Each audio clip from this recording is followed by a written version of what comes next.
तुम्हाला जो विषय दिलाय वात व्याधी, याच्याबद्दल तुम्हाला सांगण्याचा मी प्रयत्न करेन. आता याच्यामध्ये जे सेकंड इयर थर्ड इयरला आहे त्याच्यामध्ये एक तद्वितीय संभाषण नावाचा एक विषय चरकामध्ये आलेला आहे की समोर कोण बसलंय त्याप्रमाणे त्याची माहिती त्या विषयाची त्याला देता आली पाहिजे. तर ते जर सोपं झालं तर काम जमून जातं. तर फर्स्ट इयर पासूनच तुम्हाला 3 दोष माहिती आहे, वात पित्त आणि कफ. त्यातल्या या वाताबद्दल आपण पाहणार आहोत. म्हणजे त्याच्याबरोबरीने दोन्ही गोष्टी होतील, एक व्यवहार पण तुम्हाला कळेल आणि शास्त्र काय सांगतंय आणि आयुर्वेदाचं वैशिष्ट्य काय आहे हे सांगण्याचा मी प्रयत्न करणार आहे. तर वात व्याधी हे तुम्ही लहानपणापासून आता जे BAMS ला विद्यार्थी आहात तिथपासून तर तुमच्या घरातल्या सगळ्या लोकांना वाताचा आजार झालाय हे म्हटल्यावर सामान्य भाषेत ते सगळ्यांना माहिती झालं की वात म्हणजे काय, वाताचे आजार म्हणजे काय आणि त्याची लक्षणे बऱ्यापैकी सगळ्यांना माहिती. आणि मग त्याची जी चिकित्सा केली जाते वात व्याधीची, ती चिकित्सा करताना वाताचा आजार म्हटल्यावर अगदी आधुनिक शास्त्राचा डॉक्टर सुद्धा सांगतो की वाताचं आहे ना तुम्ही आयुर्वेदिक ट्रीटमेंट घेऊन पहा. मग घेताना फर्स्ट इयरच्या मुलाला सुद्धा ते आलं पाहिजे. वाताचं जे काही ट्रीटमेंट करण्याची प्रक्रिया आली असेल तर सगळ्यात महत्वाचं म्हणजे ट्रीटमेंट करणं किंवा प्रॅक्टिस करणं. प्रॅक्टिस या शब्दाचा अर्थ आहे की ती परत परत करणं आणि ती फर्स्ट इयर पासून केली तर काय अडचण आहे.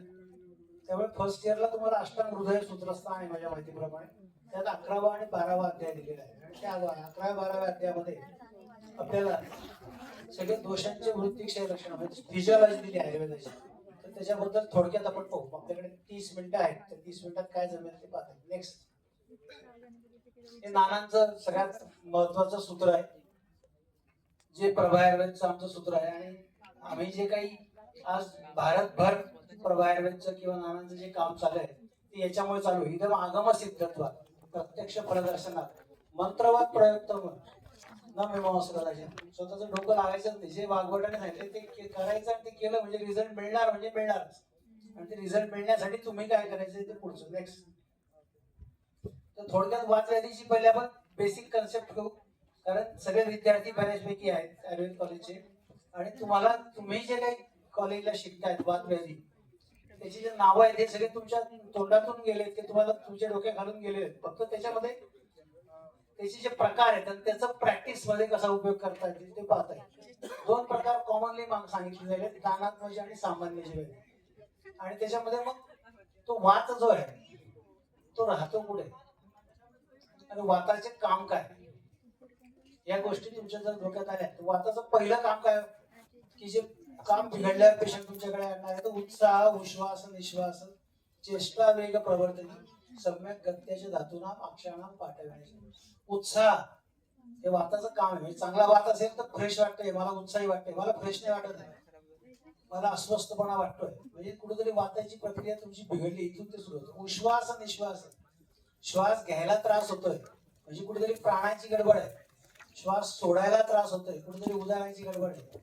वेग प्रवर्तनामध्ये गडबड आहे म्हणजे अपानाची दृष्टी. असे वाताचे जे प्रकार आहेत त्याच्यामध्ये त्या कार्यामध्ये प्रत्येक वाताचं काम प्राकृत काय आहे ते आधी दिलेलं आहे. आणि मग ते विकृत झाल्यानंतर तो पेशंट म्हणून आपल्याकडे येतो किंवा तुम्ही तुमच्या घरामध्ये ते जे काही लक्षणं ऐकतात त्या लक्षणांमध्ये तो वात राहतो कुठे तर त्याचं राहण्याचं उद्भवस्थान फिक्स आहे. जसं मी राहतो धुळ्याला तर त्याचं माझं उद्भवस्थान धुळे, त्याचं पक्वाशय वाताचं उद्भवस्थान आहे.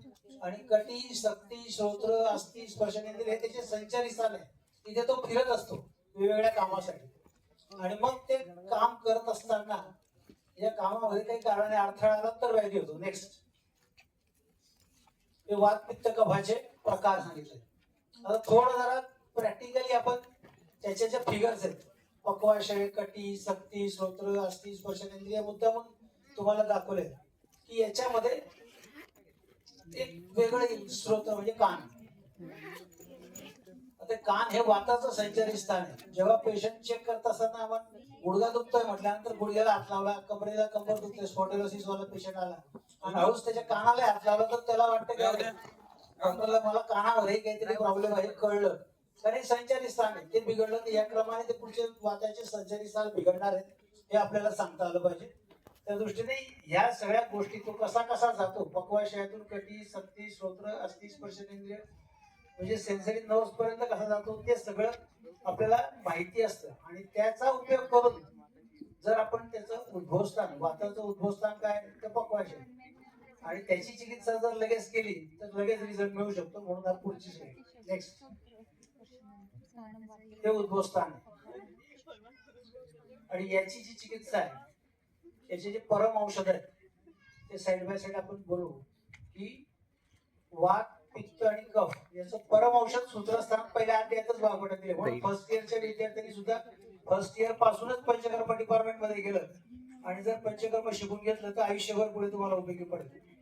वाताला तेल, वातस्थानाला बस्ती, बस्ती विरेको वमनम तथा तैलम घृतम मधु, हे श्रेष्ठ औषध सांगितले. म्हणजे तुम्हाला प्रॅक्टिस मध्ये आयुर्वेदाची प्रॅक्टिस फार कठीण आहे हे डोक्यातून काढूनच टाका. तुम्हाला एवढं जरी कळलं वाताचा पेशंट आहे त्याला तेल लावायचंय किंवा पाजायचंय, त्याला बस्ती द्यायचं आहे, एवढं जरी केलं तरी ते वाताचे आजार तुमचे बरे होऊ शकतात आणि ते तुमचे तुम्ही घरी करू शकतात. या पद्धतीचा कार्यक्रम तुमच्या डोक्यात आला पाहिजे. पुढे पुढे पुढे हे सगळे मुद्दामून तुम्हाला हे स्थान आहेत, हे संचारी स्थान आहेत.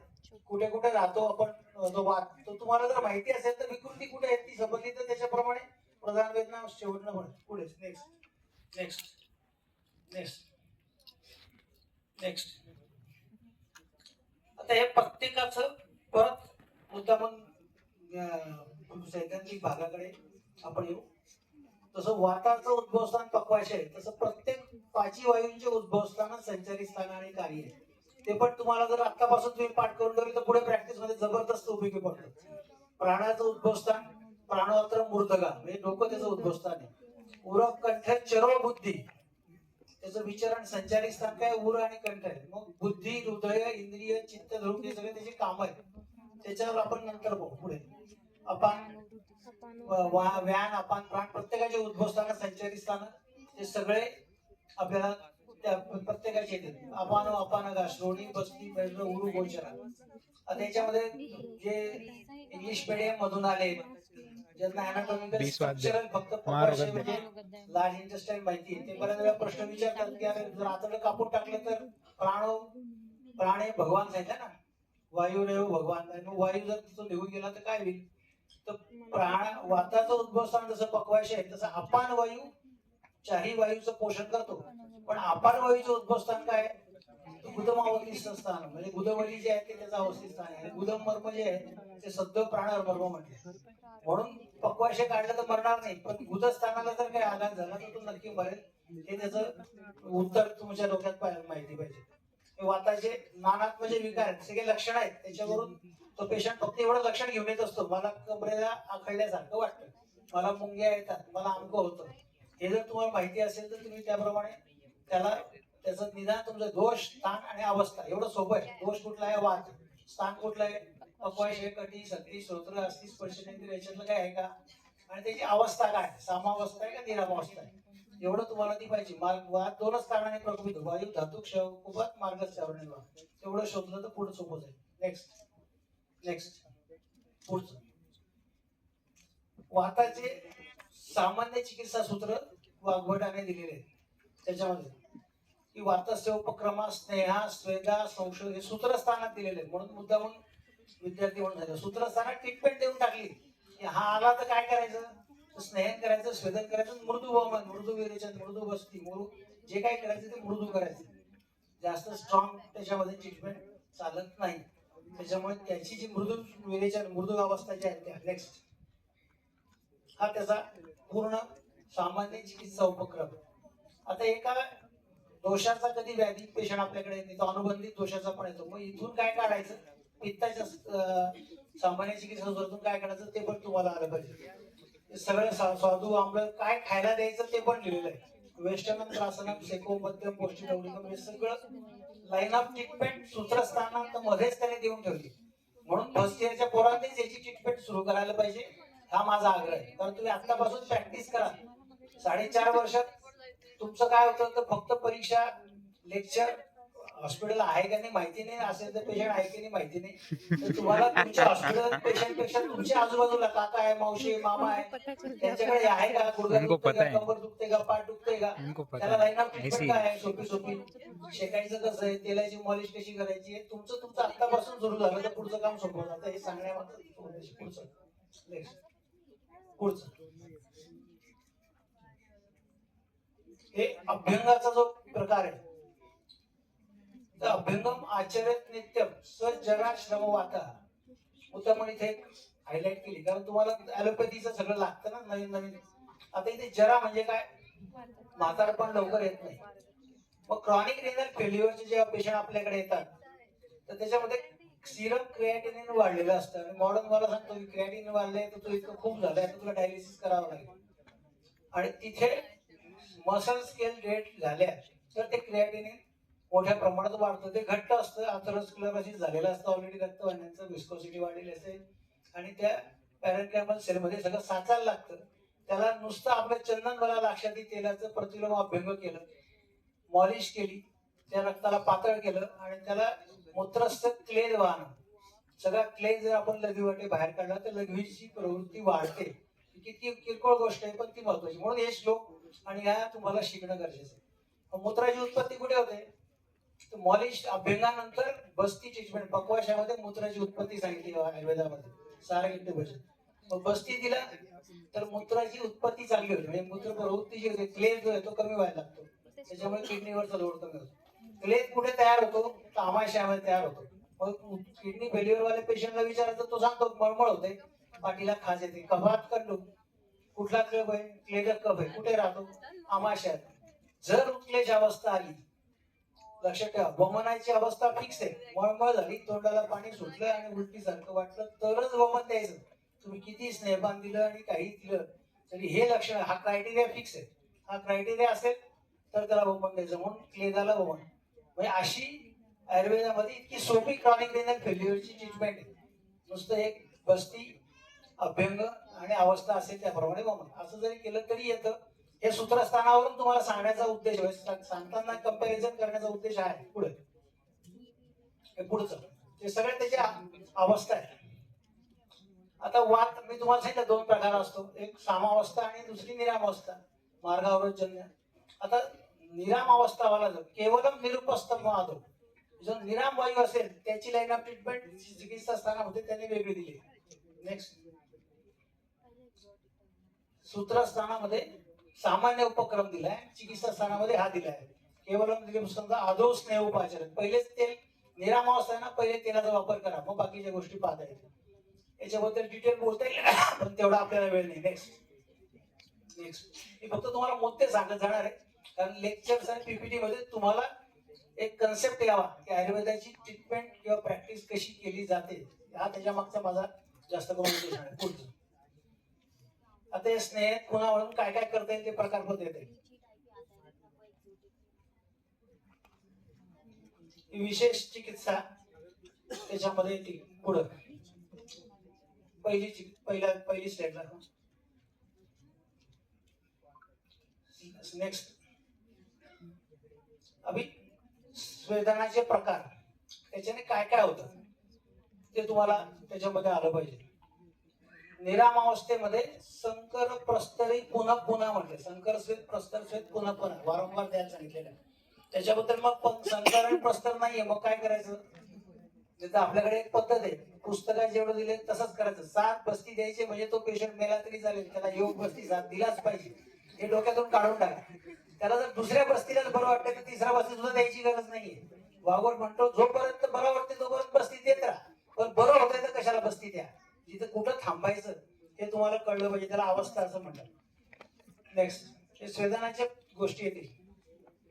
विरेचनाची पण त्याच्यातच निरामावस्थेची अवस्था आहे. नेक्स्ट निरोगस्तीच्या, अशा सगळ्या दोष स्थान आणि अवस्था, या अवस्था तुम्हाला वाघवटात आहेत, आणि त्या डोळे उघडे ठेवून जर तुम्ही पाहिलं तर या अवस्था तुम्हाला दिसायला लागतील जेव्हा ग्रंथ वाचाल तेव्हा.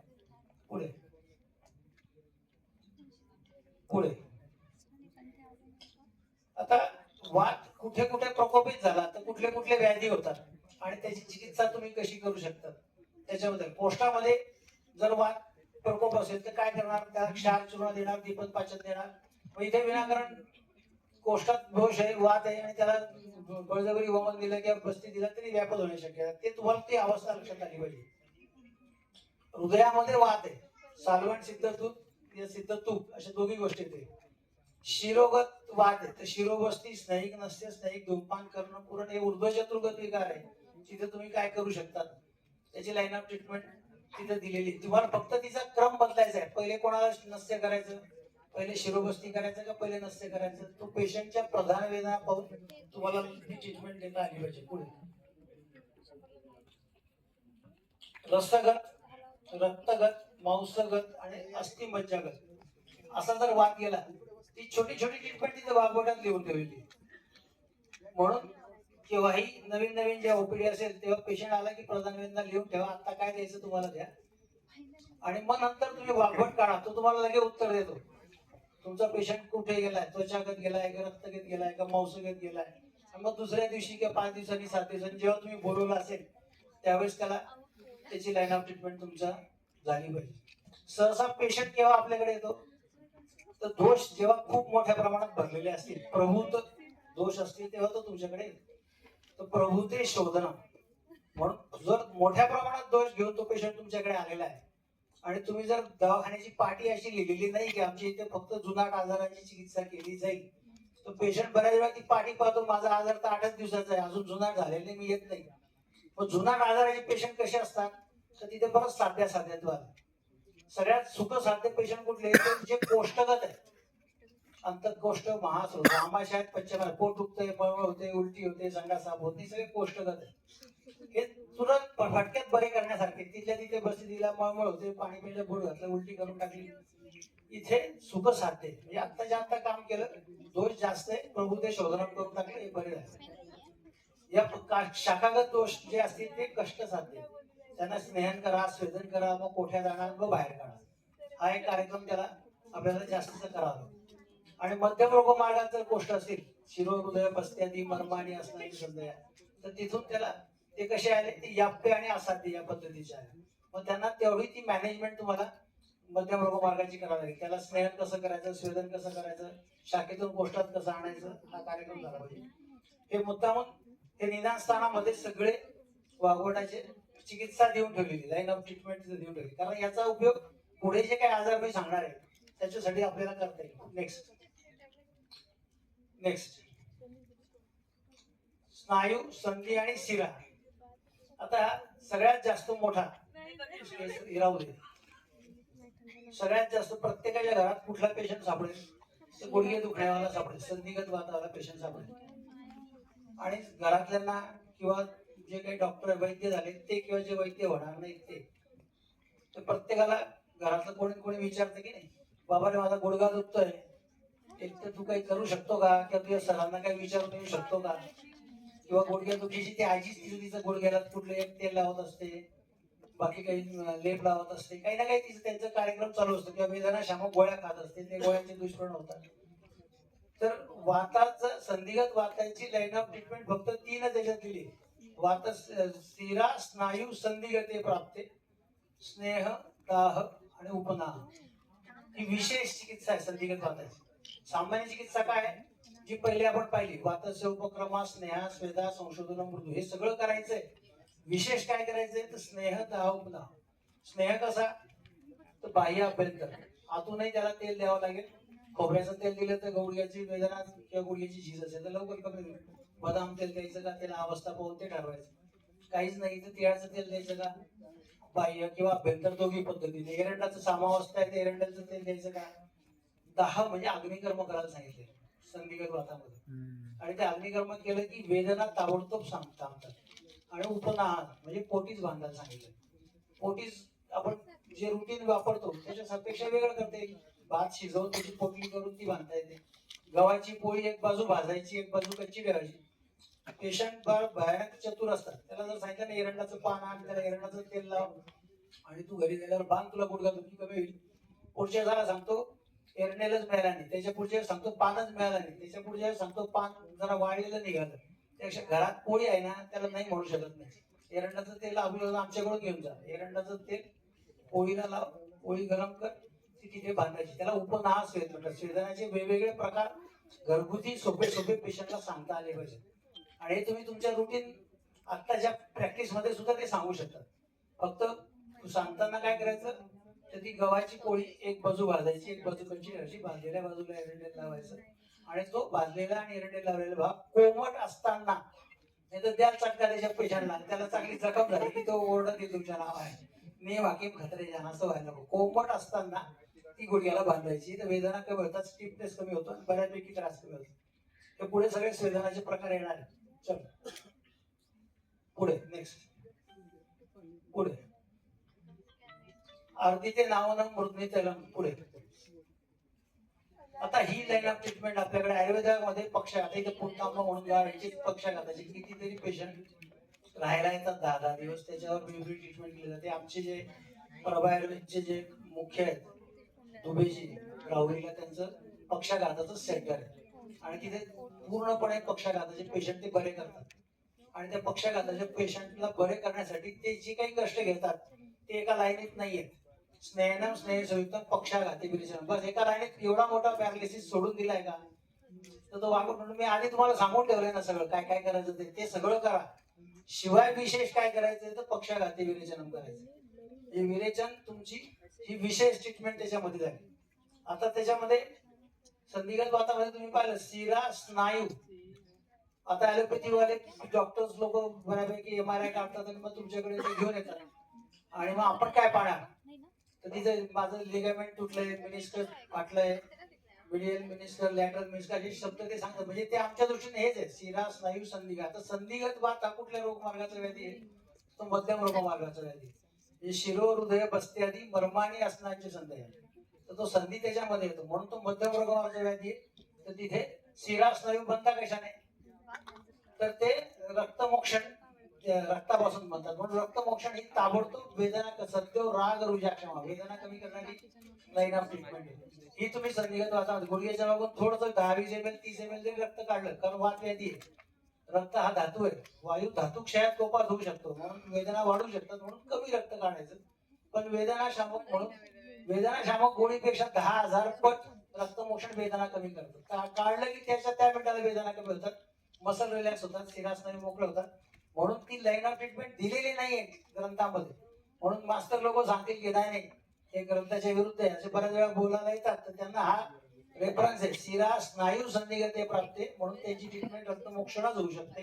पुढं पुढं पॅरालिसिसचा पेशंट ऍडमिट झाल्यावर त्याला करायचं काय, आयुर्वेदामध्ये IPD का नाही, त्याचं उत्तर असं आहे.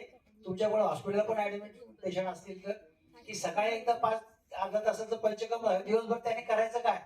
तो पेशंट पहिल्यांदा त्यांचे जे ते चिकित्सेचे सर येणार असतील तपासाला, तो 9 वाजेपर्यंत कसा बसा तिथे बसतो. एकदा राऊंड झाला 1 ते 5 यथापूर्व लिहून झालं की मग तो पेशंट पलंगावरून वॉर्ड मध्ये फिरतो. हळूच पाहतो 12 वाजेपर्यंत काही अडचण नाहीये. तुमचा जो पेशंट आहे तो वॉर्ड वरून हॉस्पिटलमध्ये फिरायचा प्रयत्न करतो. 4 वाजता तर तो डायरेक्ट बाहेर ओट्यावर जाऊन बसतो पंचकर्माचा, कारण त्याला आयुर्वेदाचा, कारण त्याला दुसरी लाईन ऑफ ट्रीटमेंट ऍलोपॅथीवाला काय करतो, सलाईन टोचून ठेवतो, गुच्छ झोपून ठेवतो आणि ते सलाईन पाहिला अख्खं जग त्याच्या रोज त्याला भेटायला येत असतं. तर तिथे तुम्हाला हॉस्पिटलमध्ये जेव्हा IPD असेल तुमच्याकडे, तेव्हा सकाळी नसते बसती सेवन केलं तर दुपारी व्यायाम द्या, संध्याकाळी 4 वाजता लेप द्या, संध्याकाळी आणखी काहीतरी प्रक्रिया द्या. त्याच्यासाठी डोक्यापासून पायापर्यंत तुम्ही काय काय करू शकता, ती लाईन ऑफ ट्रीटमेंट आहे. त्याची दिनचर्या, त्याची ऋतूनुसार त्याच्या सगळ्या गोष्टी आहेत, त्याला मॅनेज करायला पाहिजे. पुढे फ्रोजन शोल्डरचे कितीतरी पेशंट आता आपल्याकडे येतात. त्यात ग्रंथात काय दिले ना आपण काय करायचं, या दोन्ही गोष्टी तुमच्या आल्या पाहिजेत. भोजनात जेवणानंतर स्नेहपान सांगितले, नसते सांगितले. आपण अग्निकर्म त्याच्यात वाढवू शकतो. परत स्नायूंचा संबंध आलाय. निरामावस्था असेल तर अग्निकर्म, समावस्था असेल तर रक्तमोक्षण, याच्याने त्याचा फरक पडतो. आगे हा आता आपल्याला हे व्याधी पाहिजे जे तुम्हाला पाहिजेत ते. त्याच्यामध्ये फक्त ते जे कर्म आहेत ते काय काय काम करतात ते आपण पाहू, म्हणजे आपल्याला तेवढा वेळ. 4-5 जे आजार आहेत महत्वाचे त्याच्यामध्ये ते अभि मणक्याचे जे काही आजार आहेत त्याच्यामध्ये सर्वायकल स्पॉन्डिलोसिस मध्ये दोष दृश्य संमोर्षणा काय असते, तर वात आणि पित्त हे दोन्ही असतं. कारण पित्त धरा कला साय मज्जा धरा कला आहे आणि मज्जा धरा कलेच्या इथेच पित्ताचं ते संचारित स्थान आहे. त्यामुळे प्राया प्रत्येक वेळेस असेलच असं नाही, पण सर्वायकल स्पॉन्डिलोसिस मध्ये वाताबरोबर पित्त अनुबंधित दोष पित्त असतो. हे डोक्यात ठेवून जर तुम्ही लाईन ऑफ ट्रीटमेंट केली तर जबरदस्त रिझल्ट मिळतो. आणि लंबर स्पॉन्डिलोसिस मध्ये काय असतं तर तिथे अवलंबक कफाचं स्थान काय, म्हणून वाघवट सूत्रस्थान 11-12 अध्याय तयार पाहिजे. ते 1,00,000 रुपये 11 अध्याय, 1,00,000 रुपये 12 अध्याय तुम्हाला मिळून जर सटीक पाठ कराल तर टीके सहित पाठ करा आणि इम्प्लिमेंट करा व्यवहारात. ते पेशंट मध्ये आमच्याकडे आता काही जणांनी आमच्याकडे 4च पेशंट ऍडमिट आहेत आणि 4 पेशंटचे केस कसे आहेत, डोळे काय, भुवई कशी आहे, श्वेत पटल कसं आहे, नेत्र पटल कसं आहे, नाक कसं आहे, दात कसे आहे, जीभ कशी, ओठ कसा आहे, गळा कसा आहे, छाती कशी, हात कसे, पाय कसे. हे तुला 27-28 प्रकार नुसते एका पेशंट मध्ये पाहायला मिळतील. पाहिले होते का? तो म्हणे नाही म्हणे. मग तिचं चेहरा तरी आठवतो का त्या बाईचा? म्हणे नाही. डोक्यावर पदर घेतला होता का बिना पदर ते पण माहित नाही. तू जर आयपीडी मध्ये गेला, तू जर काही पाहिलंच नाही तर तू बाकीच्यांना का ब्लेम करतो की माझ्याकडे 40 पेशंट एक आहे, तोच ठिकाणावर तुम्ही पाहिलेलं नाही. तर तुम्ही ते पहा, त्याच्याकडे एवढं पाहता येतं तुमच्याकडे, हे लक्षात येईल. म्हणून उरस्ता सत्रिकस्ते अवलंबक कफ आहे. म्हणून लंबर स्पॉन्डिलोसिस मध्ये वाताबरोबर फक्त तिथं अपान वायूचं पक्वाशय कटी म्हणजे अपान वायूचं ते संचारी स्थान आहे आणि अवलंबक कफाचं उरस्ता सत्रिकस्य हे उद्भवस्थान आहे. म्हणून स्पॉन्डिलोसिस मध्ये नुसतं वाताचा विचार करून जर लंबर स्पॉन्डिलोसिस ट्रीटमेंट केली तेवढं पुरतं तेवढं बरं वाटतं.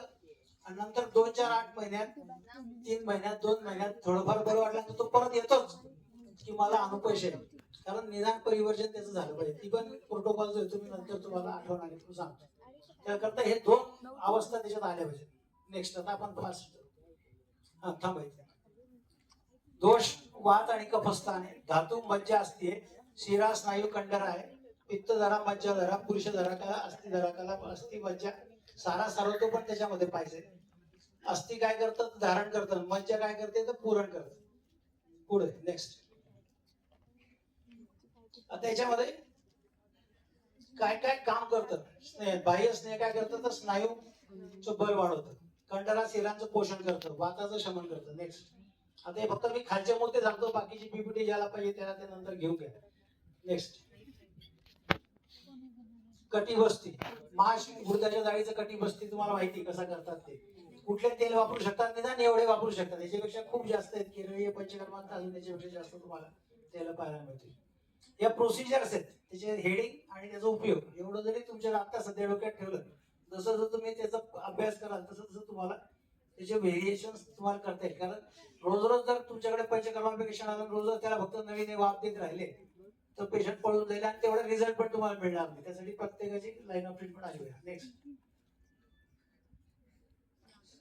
कटिबस्तीमध्ये काय करतं तर संतर्पण करतं. कशाचं? स्नायू